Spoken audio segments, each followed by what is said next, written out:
Assalamualaikum warahmatullahi wabarakatuh. Welcome back to my channel. Saya Khairatun Nikmah Rangkuti, NIM 19140015, mahasiswi UIN Mampang Padang dari kelas Tadris Matematika A. Nah, pada video kali ini saya akan menjelaskan mengenai geometri ruang. Sebelum masuk materi, saya mengucapkan selamat Hari Batik Nasional kepada kita semua pada tanggal 2 Oktober 2021. Nah, pada tanggal ini juga kita menyelenggarakan perlombaan kita ini. Nah, langsung saja kita masuk kepada materi. Pertama, pengertian geometri ruang. Geometri adalah ilmu yang membahas tentang hubungan antara garis, sudut, bidang, dan bangun-bangun ruang. Ada dua macam geometri, yaitu geometri datar dan geometri ruang. Nah, kali ini kita membahas geometri ruang. Geometri dimensi 3 atau geometri ruang membahas mengenai pengukuran-pengukuran yang dilakukan terhadap bangun ruang atau bangun yang dimiliki ruang untuk diisi. Contoh bangunannya itu balok, kubus, prisma, limas, tabung, kerucut, dan bola. Kemudian kedua, pengertian bangun ruang. Bangun ruang adalah nama bagi bangunan 3 dimensi atau bangunan yang mempunyai ruang yang dibatasi oleh sisi-sisinya. Nah, di mana bangun-bangun ruangnya yang pertama itu ada kubus. Nah, begini gambar kubus. Teman-teman sudah tahu lah ya. Nah, untuk rumusnya itu mencari sisinya, luas sisinya itu yaitu S pangkat 2. Nah, untuk mencari luas permukaan sama dengan 6 kali S pangkat 2 sama dengan 6S pangkat 2. Karena 6 sisi ya, makanya 6 kali S. Nah, untuk volumenya sisi kali sisi kali sisi atau S kubik. Yang kedua, balok. Nah, begini gambarnya. Rumusnya untuk luas permukaan 2 dikali panjang kali lebar ditambah panjang kali tinggi tambah lebar kali tinggi. Untuk volume sama dengan panjang kali lebar kali tinggi. Yang ketiga, limas. Begini gambarnya. Rumusnya untuk luas permukaan sama dengan luas alas ditambah jumlah luas sisi tegak. Kemudian volumenya sama dengan 1/3 dikali luas alas kali tinggi. Untuk keempat, prisma. Begini juga gambarnya, yang di bagian atas sama dengan tutup, bagian bawah sama dengan alas. Nah, untuk rumus luas permukaan sama dengan 2 kali luas alas tambah keliling alas kali tinggi. Untuk rumus volumenya yaitu luas alas kali tinggi. Selanjutnya yang kelima ada tabung. Begini gambarnya. Untuk luas permukaan sama dengan 2 PR kali R tambah T.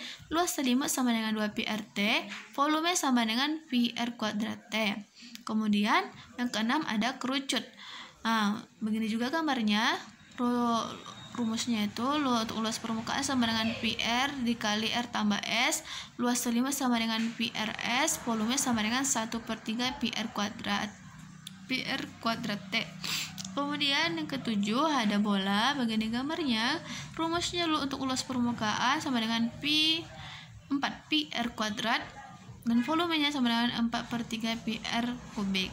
Nah, untuk ini semua mungkin teman-teman sudah tahu karena kita sudah mempelajarinya pada SD, SMP, dan SMA. Nah, untuk lebih pahamnya lagi kita masuk ke latihan soal. Yang pertama, sebuah tandon air berbentuk tabung dalam keadaan kosong.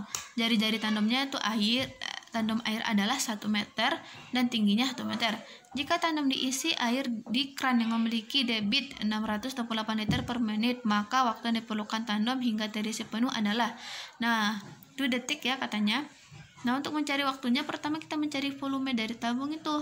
Jadi rumusnya itu Pi kali R kuadrat tambah T. Nah, kita masukkan Pi-nya 3,14, tadi R-nya kan sama dengan 1. Nah, kita ubah jadi 10 pangkat 2 dan T-nya juga 1 jadi 10. Nah, jadi sama dengan 3140 desimeter pangkat 2. Nah, untuk mencari waktu yang dibutuhkan yaitu volume per debit. Nah, di soal tadi sudah dikatakan bahwa debitnya itu 628 liter. Jadi 3140 per 628 sama dengan 5. Ini dalam satuan menit karena tadi kan 628 liter per menit debitnya. Jadi kita ubah ke detik karena ini tanyanya kan detik. Jadi 5 kali 60 sama dengan 300 detik. Selanjutnya soal kedua, jika jari sebuah bola diperkecil 3 kali ukuran semula, maka perbandingan luas permukaan bola semula dengan luas permukaan setelah perubahan adalah. Nah, Kita masuk untuk luas semula per luas setelah diperkecil sama dengan 4pi R1 pangkat 2 per 4pi 1/3 R1 pangkat 2. Nah, habis 4pi nya jadi R1 pangkat 2 per 1/9 R1 pangkat 2. Kenapa 1/9? Karena tadi kan 1/3 R1 itu pangkat 2, makanya 1/9 R1 pangkat 2. Nah, kita habiskan lagi R1 pangkat 2 nya, jadi nanti 1/1/9 sama dengan 9/1. Nah, untuk soal ketiga, Kiki mempunyai sebuah bejana yang berbentuk silinder. Bejana tersebut diisi air sampai berisinya. Jika kemudian bejana ditambah air lagi sebanyak 3 liter lagi, bejana tersebut menjadi berisi air kira-kiranya. Kapasitas bejana tersebut adalah, jadi kita masuk. Jadi 1/3 V bejana sama dengan 1/3 setengah volume bejana sama dengan 1/3 volume bejana tambah liter. Jadi kita pindah ruas. Jadi setengah V bejana dikurang 1/3 V bejana sama dengan 3 liter. Jadi 1/6 V bejana sama dengan 3 liter. V bejana sama dengan 18 liter. Nah, jawabnya sama dengan A, 18 liter. Nah, sekian penjelasan dari saya. Kurang dan lebihnya saya mohon maaf. Assalamualaikum warahmatullahi wabarakatuh.